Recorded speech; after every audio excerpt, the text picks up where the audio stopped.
Alright boys, welcome back to BBL. This week is week 4 and we will be playing Vepsis. If you missed the last video, thank you guys so much for the well wishes. I am feeling mostly better and hopefully it'll show with my entertainment value in this match. Like I said, this week we are playing Vepsis, who is a very good opponent. I'm very excited for this game. It should be a good one, man, and he's got a very scary team. Let's not waste any time. Let's go ahead and jump right in. First and foremost, I want to waste a little bit more time. Only half of the people that watch my videos are subscribed. You guys have been loving the content, and I've been seeing a lot of you guys that have been commenting are subscribed, man. You might think you are, and you might not be. Go down there, hit that subscribe button. It's free, helps me out a ton. We're trying to get to 3,000 by the end of the year. Really appreciate you helping me out. Past that, I would also really like to shout out the people who helped me with this build, primarily Wagon Fruit. As per usual, man, he's really helped me a lot with mocks, specifically in this this season. I don't normally do mocks, and he's helped me kind of see a bunch of different lines, very easy to bounce off of, see some things that I wouldn't see otherwise, so I really do appreciate him. Of course, Obo helped me, Noah gave me a mock this week, so shout out to them. But again, primarily Wagon Fruit, man, he's been the biggest help this season, and I know it ultimately comes down to the play, but man, he has helped iron out the teams a lot, so I really do appreciate him. So let's go ahead and talk about the teams. So Vepsis' team is going to be on screen right now. He's got Rayquaza, Iron Valiant, Zamazenta, and then he supported those top 3 Pokemon very well with Mesprit, Klefki, Alomomola, Muck, Terra Thundi, Terra Rhydon, Serena, and Incineroar. So we're going to talk about what on my team does well first, then we'll jump into what on his team does well, and then we'll talk about the overarching team. So on our side of the field, specifically, I think Boulder matches up the best into our opponent here. A booster speed Tara Ghost can absolutely destroy once the Alomomola is chipped. Just something like Sacred Sword or Close Combat for that Zamazenta. Tara Blast and Mighty Cleave does very well. There are a bunch of other different Boulder sets that I definitely looked at as well. There's like a Tara Electric set that does very well. Blocks Thunder Waves on Klefki. Tara Dark was even a possibility. In general, Boulder is very hard for our opponents to deal with, especially because of that speed tier, making Booster Valiant a lot less viable. Past that, we've of course got Ho-Oh, and Ho-Oh, its dual stabs do pretty well here, but its speed is a little bit lackluster. The 4 offensive threats above it, speed-wise, Zamazenta, Valiant, Thundi, and Ray, 3 of those 4 always beat it. Ho-Oh does mitigate Valiant a little bit if it doesn't have booster already, if it's not specs. Its best ways to hit us are Thunderbolt and Liquidation. Thankfully, it does not get rock coverage, so Ho-Oh helps with that a little bit. But obviously, Rayquaza, chews hits from us. Zamazenta outspeeds us and has Stone Edge. Thundurus, we actually take 2 Thunderbolts from Thundurus if he's not specs, which is pretty crazy, but in general, Thundurus does pretty much wall us. So in general, it was very difficult, once again, to find a Ho-Oh set, but I do think that we found the best one in the matchup. And then Kyurem-Black is really good, but really weird in this matchup because we really want to be mixed. It's like I was talking about last week with D-Ray's team, where he dropped Earthworm, so we didn't even have to think about Earth Power. That's kind of the opposite this week. We're facing a bunch of Pokemon with Vepsis that force us to really think about what moves we're bringing. There's Scale Shot, there's Draco, there's Fusion Bolt, there's Earth Power, there is, at one point, what was it? Icicle Spear, Freeze Dry. Like, there's a ton of different moves that we are contemplating in this matchup, and really, I think it was hard to nail down the best Kyurem-Black set, and I'm not confident that I got it 100% right. I think there definitely could have been a better Kyurem-Black set in the matchup. There were a bunch of sets that we tried, and ultimately, Kyurem-Black does well. It's just a matter of finding what set does the best. Next up is Gholdengo. We have another matchup where Gholdengo goes absolutely crazy. Rayquaza is way too strong, 2 KOs us no matter what, with 1 of Earthquake or Fire Blast if he is Life Orb. We cannot defend both of those things, unfortunately, so if he is like a mixed Life Orb variant, he's going to find a way to 2 KO Gholdengo, which is unfortunate. But past that, Gholdengo is very good into his other top 2 Pokemon in both Valiant and Zamazenta. Offensively, Gholdengo also does not really have switch-ins. It's kind of just Incineroar, which I'll talk about a little bit later, but Incineroar does not match up very well into us, and if he brings it, it is strictly because of how well Gholdengo does, and I do understand that that is a possibility. But past that, Gholdengo can just kind of click its stabs for absolutely free, and we can be very bulky for things like the Zamazenta and the Valiant. We could be very offensive to push damage on things like the Rayquaza. There's a lot of different options for Gholdengo here. So those are our top 4 Pokemon. I said it in my draft analysis. I told you guys that these top 4 Pokemon were probably going to come every week. They are coming this week. They do very well. And then past that, it was a little bit of a headache to figure out this matchup. Grimstar, Toedscruel, and Azelf all do very well here. I know that we've been kind of cycling these guys in the builder a whole lot. Weezing, unfortunately, doesn't do very well at all. It gets 2 KO'd by most variants of Rayquaza because it could be a mixed set very easily in this matchup. It has some merit into the Iron Valiant. Like, we could have been a Spadef variant to choose Psychics, maybe neutralizing gas. I'm not sure how the interaction works offhand with Booster energy, but we could have nuke-asked the booster energy potentially. But in general, Weezing doesn't do very well here. It gets 2 KO by most things except Valiant, and we have adequate checks to Valiant with Ho-Oh and Gholdengo. Otherwise, Swampert just doesn't take hits, man. After using it in the builder for 4 weeks, it just doesn't take the hits you want to take. We could have brought it for the Thundy and made his life a little bit more difficult, but Toedscruel does definitely have more merit here, and we'll talk about that in a second. And then we didn't even consider Grotto. So Grimmsnarl is good here for a variety of reasons. Obviously, screens are very, very good. Taunt is an option. Thunder Wave is a massive option to things like Ray, the Valiant, and the Zamazenta. And overall, Grimmsnarl is just a fantastic supporting piece here. Toedscruel is awesome because his removal is just Serena, which in my opinion shouldn't really ever see play. I think there's always 6 better slots than Serena, unless he's that horrified of hazard stack, which he could be. So spikes are very valuable on the Toedscruel, and we get them up very, very easily into a bunch of different things, specifically the Clef Key, and we outspeed things like the Rayquaza, which we actually have a move to hit in foul play, so that's pretty cool. So Bloopy definitely got a nod as far as being considered to be brought, and so did Azelf. Lead Rocks was very valuable to see the item on the Rayquaza, see if it was boots or not, see the item on the Thundy pre-Terra, and it also has and Azelf also just has really good coverage in. So those were the 7 Pokemon that I was considering: Ho-Oh, Kyurem-Black, Gholdengo, Boulder, Grimmsnarl, Toedscruel, and Azelf. We bounced between a ton of different teams this week. I think I built 7 teams this week, which is the most I've built so far, and this is definitely the most I stressed over a matchup, and that is mainly because of that little green lizard over there, Rayquaza. Rayquaza might be one of the Pokemon that matches up the best into me. Genuinely, it's very hard for me to have adequate counterplay to Rayquaza because there are so many viable sets, and I have to predict. I have to get the prediction right every single turn of what set it's going to be. After it clicks one move, I can pretty much guess what set it's going to be. But like the viable sets, like DD Lum makes a lot of sense. He could be Life Orb Special. He could be Life Orb Mixed. He could be Bandit. He could be Scarf. He could be Lead Sash. There's so many different variants of Rayquaza that make a ton of sense here. Hurricane and Dragon Ascent are very spammable into my team. Earthquake and Fire Blast, like I said earlier, Gholdengo cannot defend both of them. So Flying move, both of those moves with Life Orb, it's like impossible for me to defend. So Rayquaza in general is easily the best Pokemon in the matchup, and most of our prep is centered around not losing to Rayquaza as best as we can. It's a little impossible, honestly. No matter what we do, I do feel like there is a path for Ray to win in the in-game, and it's a big headache, but hopefully I brought the right 6 that can mitigate that as best as possible. Valiant's next, and I actually am not convinced Valiant comes to this matchup between Ho-Oh, Gholdengo, and Weezing. It doesn't really have a good matchup. My team's not super weak to Fairy, and Iron Valiant can do damage to Ho-Oh, but it's very easily regenerated off. He would probably be like a Banded variant or a Choice Specs variant, in my opinion. I don't think Booster Speed makes a ton of sense because we kind of blocked out with our potential Booster Boulder, our Thunder Wave on Grimmsnarl. I don't think you're Booster Speed here. So Valiant's a little tough to bring, and I'm not convinced it is going to be brought. It is still a very good Pokemon, and it could make sense to like Bandit with knockoff liquidation, dual stabs, or Specs with like Shadow Ball, Thunderbolt dual stabs. Makes a lot of sense, but all that is to say, honestly, it doesn't do that well into me, and I could definitely see him finding a slot for a different Pokemon in Valiant's place. And that being said, me knowing that Valiant does not do perfect into me, our team loses to Booster Valiant. The team that we are actually bringing does get mopped by Booster Valiant because I really do not expect it. And unfortunately, the way this matchup is, I really have to predict harder than ever, harder than any other matchup. I have to hard predict what he's going to bring in order to have a chance to win this game. And I'm hard predicting him to not bring specifically Booster Valiant in general, but Booster Valiant specifically. Zamazenta's next. It does really well. I think he's going to be 4 attacks. He needs dual stabs, he needs crunch, he needs Stone Edge. He could replace one of those stabs with Howl. That is a possibility, but I really think that you need the 4 stabs there. Its speed tier is really good here, and its defensive typing adds a lot. It actually matches up better into us than the other Zamazenta, in my opinion.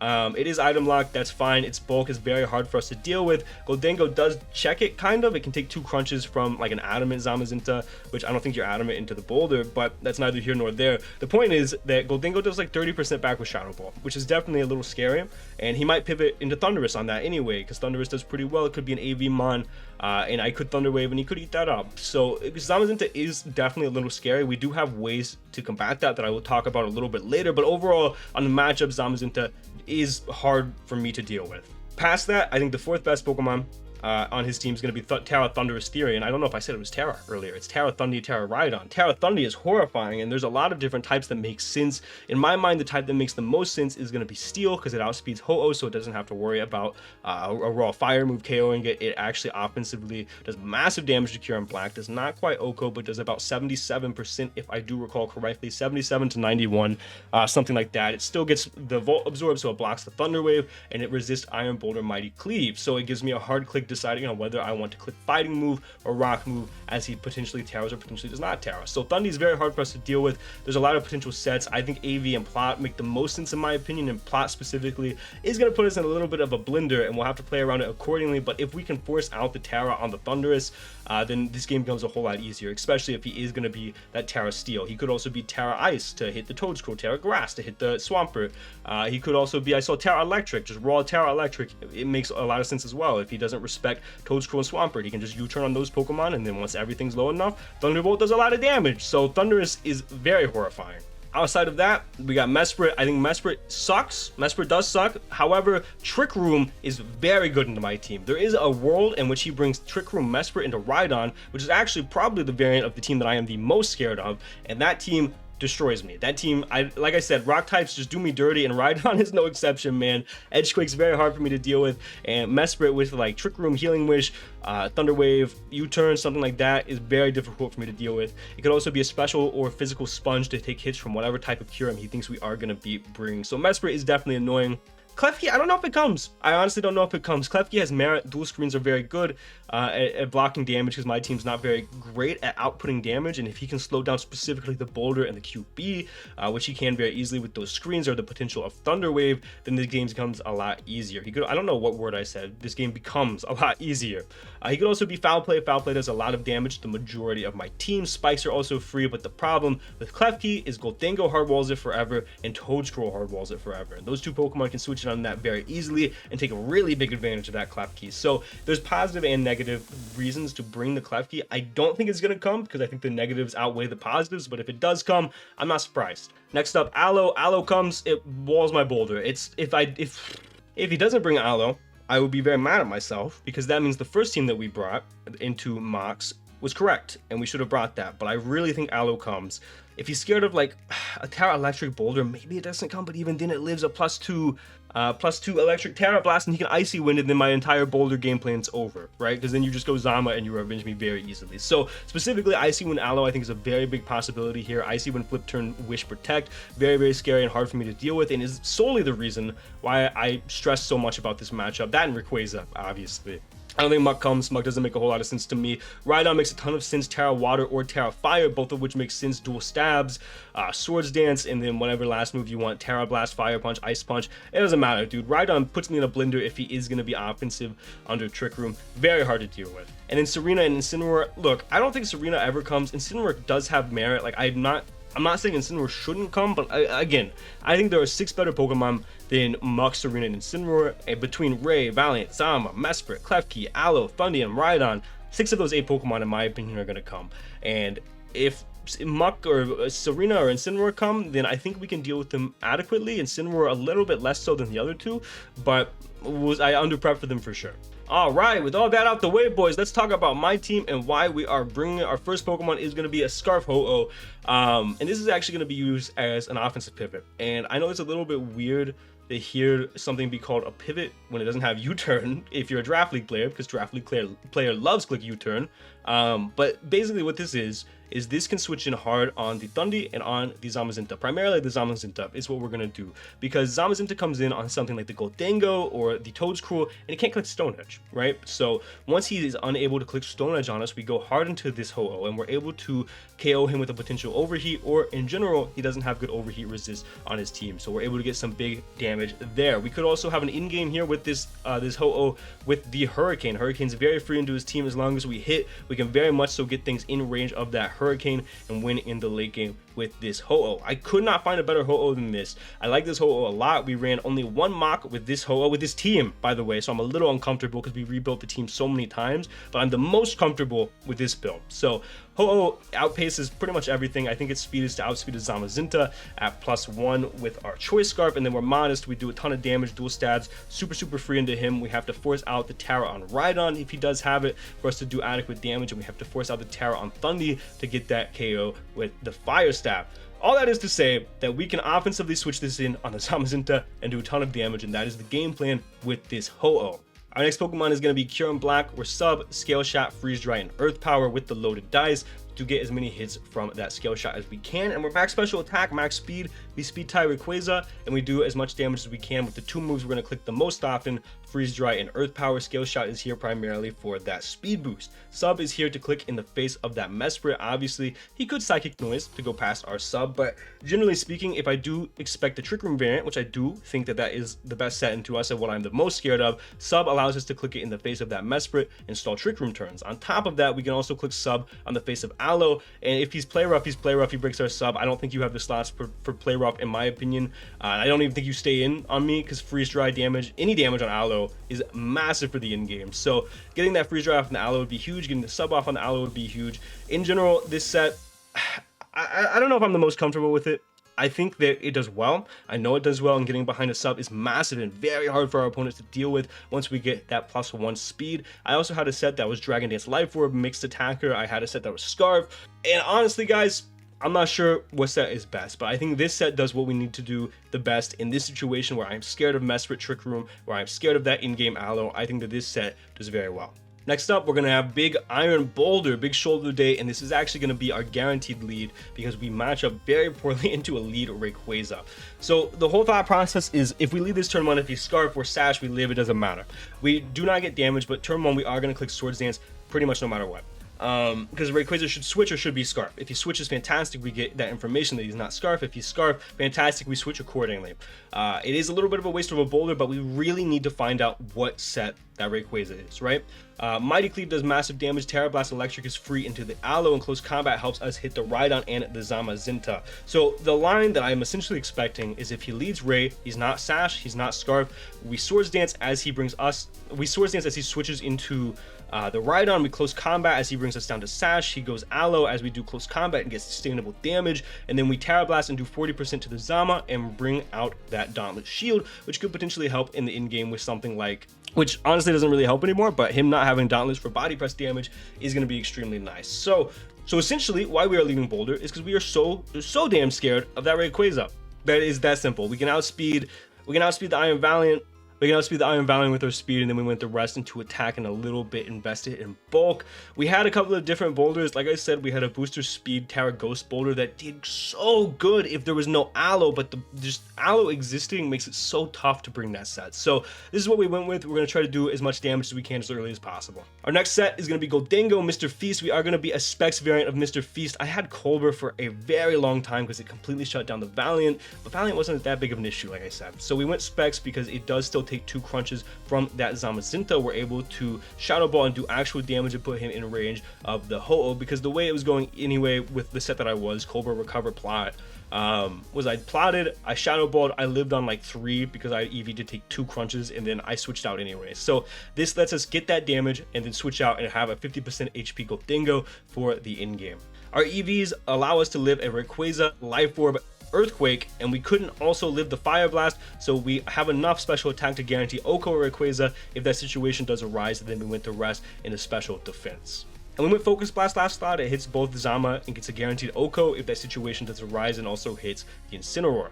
Next up, we've got Big Bloopster making his appearance again. We've got Spikes, Rapid Spin, Earth Power, and Foul Play. His removal is very weak, and Spikes puts things in range of a potential in-game for our Scarf Ho-Oh. Rapid Spin, he doesn't have a Ghost type, so we can spin pretty much free unless he is Ghost on his Thundy. Earth Power is the better stab here, does the most damage to the most things, and Foul Play allows us to hit the Rayquaza. We have enough speed to outspeed a Rayquaza to get that Foul Play off, to get that damage on it, to put it in range of a potential Scarf Ho-Oh in-game. And then we have enough defense to live a U-turn into a spike, into a U-turn from a no attack investment Thunderous Therian, and then we went the rest into special attack. And we're eject button. And eject button is here specifically because of Aloe. He flip turns as we go into this. We take that, we eat that up, we go into Kyurem-Black, or the same thing with the Thundy if he is not Terra Steel. If he is Terra Steel, he U-turns, we go Toedscruel, Big Bloopster, we go Kyurem-Black, and then we go Ho-Oh as he Terra Steals. We force that out, then we can overheat for free. So there's a lot of thinking that's going to go into this game, man. But we're ready. And then lastly, we got Big Rinky Dinky, we got the Grimmsnarl, dual screens again, we're Trick, Lagging Tail. That's like the only way that I can truly combat the Rayquaza. It also helps versus the Thundy, it allows us to get big hits on it with things like Gholdengo, and then Spirit Break's our best stat move. It's pretty simple, man. We have enough defense to take, I think it's 2, I didn't write it down, I think it's 2 Dragon Essence from the Rayquaza, rest in the special defense. And that is going to be the team, guys. Like I said earlier in the video, there were like 6 or 7 teams that I built, and this was the last team that I built. I ran amok with it. It felt way better than any of the other teams, so we're running with it. I have less practice than I would like to with this team, but I do think wholeheartedly that this is the best team that we built if the Alomalola does make an appearance. Thank you again to Wagon for helping me with this build all night last night, man, and making sure that I felt comfortable and confident. And we're going to get in this game, guys, and we're going to try to go 4-0 for you guys. Thank you so much for watching this video. It means the world. And for now, guys, this has been John Jr. signing off.